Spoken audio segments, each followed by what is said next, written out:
আলাদা একটা কি করতে হয়, প্রসিডিউর মেনটেন করতে হয়। ওইটা করতে গেলে আবার কি হয়, তখন কিন্তু একটু হলেও সমস্যা বলা হয়, অনেক ধরনের কথা হয়। তো আমার মনে হয় যে ইনশাল্লাহ আমরা মনে করি ত্রিশালবাসী অত্যন্ত তারা সহিষ্ণু এবং ধৈর্যশীল, এবং তার পরিচয় কিন্তু তারা ইতিমধ্যে দেখিয়েছে। যে এতগুলো নির্বাচন হলো, কেউ কাউকে আমার কাছে মনে হয় না, কেউ কাউকে মারামারি কাটাকাটি কিচ্ছু না। আমার কাছে মনে হয় যে আমরা যে ধরনের চ্যালেঞ্জ অন্য সময় ফেস করেছি বা অন্য জায়গায়, যেটা আমাদের ইলেকশন অফিসার বললেন যে আইন শৃঙ্খলা পরিস্থিতির অবনতি এতটাই হয়েছে যে ওখানে মারা গিয়েছে, আশা করি ত্রিশালে সেই ধরনের তো আমি চিন্তা করি না, বরং সবচেয়ে সুন্দর ত্রিশালের মডেল, অর্থাৎ সুশৃঙ্খল ভাবে অত্যন্ত সুন্দরভাবে এই কার্ডটি বিতরণ হবে।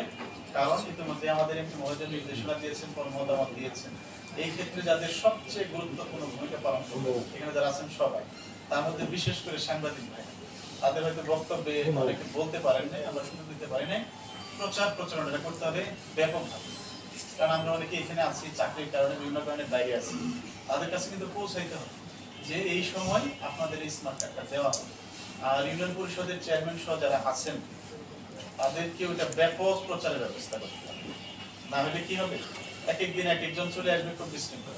তো এই প্রচারের ব্যবস্থাটা করবেন। আর লজিস্টিক যে সাপোর্ট গুলো, সেগুলো তো ইউনিয়ন পরিষদের চেয়ারম্যান তারা নিজে, তাদের সদস্য সহ আনসার যারা আছে, গ্রাম পুলিশ আছে, ওসিসার যে ফোর্স, আমাদের যে ধরনের এই সিকিউরিটিটা এনশিওর করার জন্য যে ধরনের প্রস্তুতি নেওয়া দরকার, ইনশাআল্লাহ আমরা সবার সাথে সমন্বয় করে সেই ধরনের প্রস্তুতি নেব। আশা করি এই বিশাল একটা কর্মযজ্ঞ সাকসেসফুল হবে এবং সরকারের যে মহৎ উদ্দেশ্য সেটির বাস্তবায়ন হবে।